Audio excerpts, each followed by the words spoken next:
I want to follow up on inspiration and authority, which is what we ended up talking about a lot.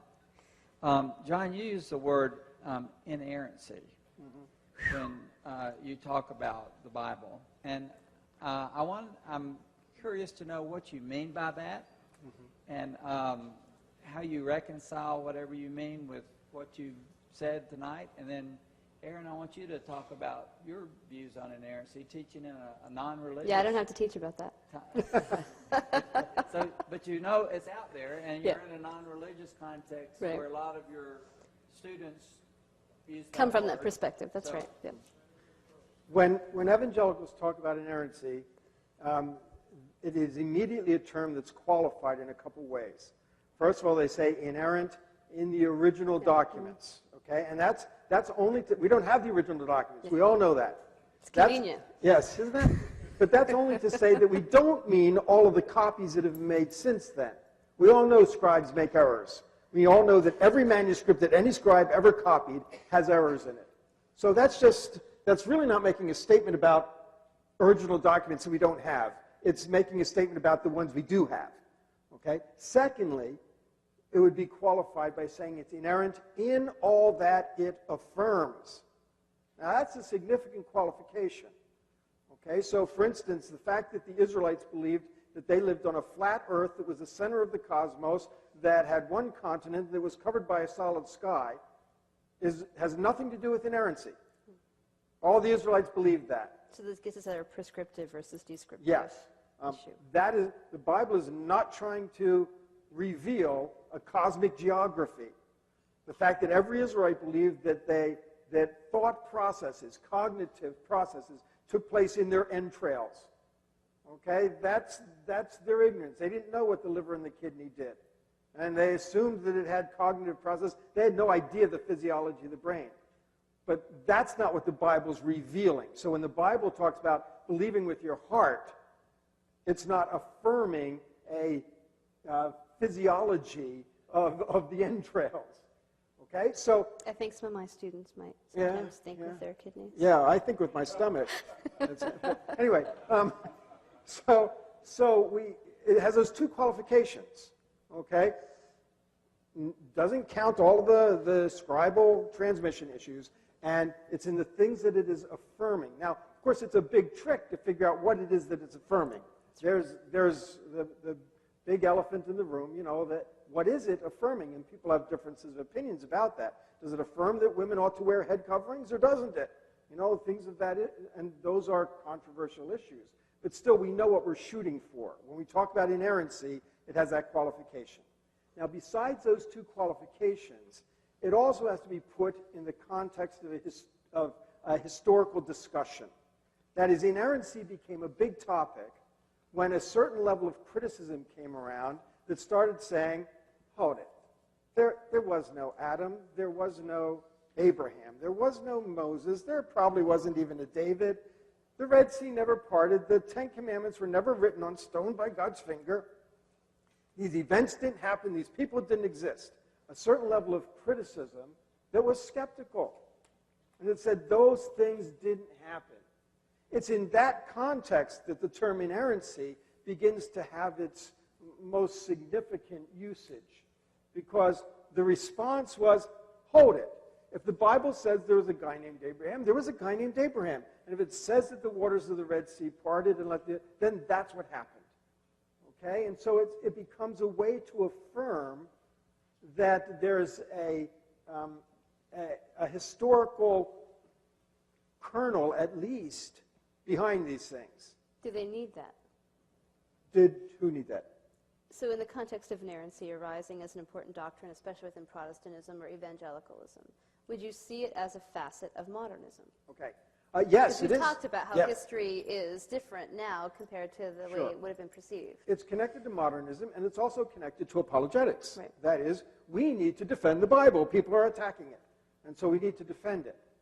Now, at one level, you could say, I'm not really interested in the things that skeptics say and the ways that they attack the Bible. I know what I believe, and I believe that it's revealing God to me, and If the Bible really does say that there was a person named Abraham, well then, I believe that. Now, maybe I want to look again and say, am I sure that it says there's a person named Abraham? I think it does. But you can ask questions, right. And say, is that really what the text is claiming, or is maybe something else going on there that I missed? But my ability to defend that these people actually existed is not the basis. It's not like if I can't prove they did, then they didn't. Okay? It's only when I'm involved in an apologetics conversation, and I don't get involved in many of those, that becomes the issue. So again, inerrancy has that historical situatedness of the arguments that people were having.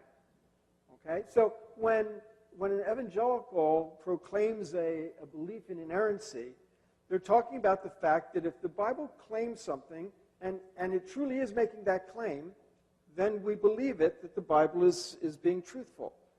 More importantly, it's the idea that if the Bible is revealing God to be a certain kind of God, that we accept that. That is the kind of God that he is. Okay? And so we don't have a custom install, on software, custom install instead of full install. We get the full install. This is what God is. And so the idea that the Bible is speaking truth always assumes that you have a sense of what the Bible is affirming and what it isn't affirming. The difference between inspiration and inerrancy. Inspiration talks about God as the source. And you can affirm God as the source no matter how you interpret the text. But you can still say God's the source of it, and I sure hope I interpret it well. Inerrancy involves meaning. Okay? Because if it's inerrant in all that it affirms, you have to know what it's affirming, and therefore you have to discern its meaning. Now, here's the downside of that. Most evangelicals are very quick to say interpretations are not inerrant. Okay, but wait a second. If you have to figure out the meaning, thereby interpret it in order to get what's inerrant, but no interpretation is inerrant, is there a piece of ground left to stand on? Right? So that's the downside of inerrancy, that it pushes the argument into meaning and thereby pushes us over the edge because we say we don't think anyone's interpretation is infallible. We may want to come back to that, but Erin, what do you do? When a student talks about inerrancy? What do you do with this idea of inerrancy? So, this does happen frequently. It's Tennessee after all. And I think when most students say inerrancy, they mean it in the way John's described, not in the way John is advocating for. So most frequently when I run into this doctrine, it's the idea that all things written in the Bible happened exactly as they say they did. So very rarely is there an attempt to decide between texts which we might call prescriptive or descriptive. Now, that having been said, for me, inerrancy is a firmly modernist paradigm.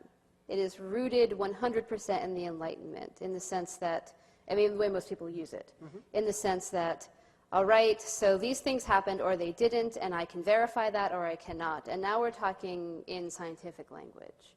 And as an archaeologist, I do that quite a bit. But I frequently have people say to me, well, Dr. Darby, is what you're doing proving the Bible true? And I say, please don't ever ask me that question again. Because modernism in science is bad. Are there bad bedfellows with theology? Right? My job, if we're going to talk about things in terms of history and historical accuracy as a contingent part of inerrancy, is to go back to the same information with better tools, more scientific approaches, new questions, and overturn previous hypotheses. That's what we do. That is a very, very poor basis upon which to land your faith, if you're going to have it.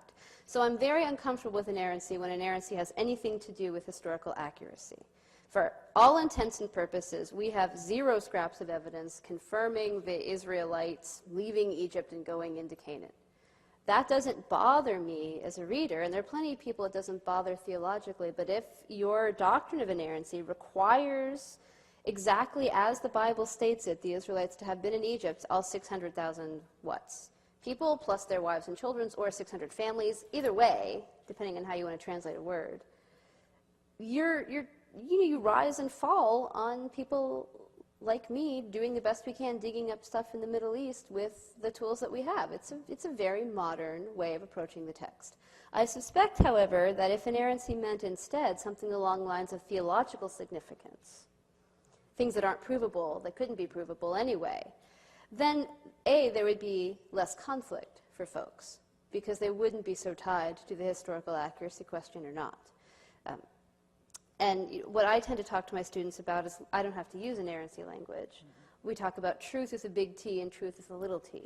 So do you need to know everything exactly as you think it should be or as it was? Or are you comfortable with just saying, well, maybe there's a smaller local truth here or a conditional truth, or we can figure out some things about the text but not others? It's pretty clear to me that in the Noah stories, the way the authors and the community portrayed God, God seems to care a great deal about human morality, even if the text didn't do a very good job defining for us what the righteousness or unrighteousness was. What did you actually do to justify being killed in the flood? I don't know. It didn't bother to tell me that. But it, unlike some of the Babylonian accounts, seems to care a great deal about that. It doesn't seem to really care about the details of the flood itself. It wasn't interesting at all. In fact, I think we can assume that most people living in the ancient world knew about flood stories, maybe even knew the Gilgamesh flood story. We have copies of it from Israel. So what would have been interesting to those folks is not the stories of the flood at all. It would have been the theological innovations. And so, do you need the first president of the United States to actually physically have chopped down a cherry tree? Do you need to know where the cherry tree was? Do you need to know how many cherries were on the cherry tree? What if George Washington never chopped down a cherry tree? Does the story stand? Does it have a local truth that's somehow meaningful for human beings? If it somehow were reoriented that way, I think that it would be less of a problem for folks. Well, it gets back to the issue of what does the text affirm? What is it that the text is getting at?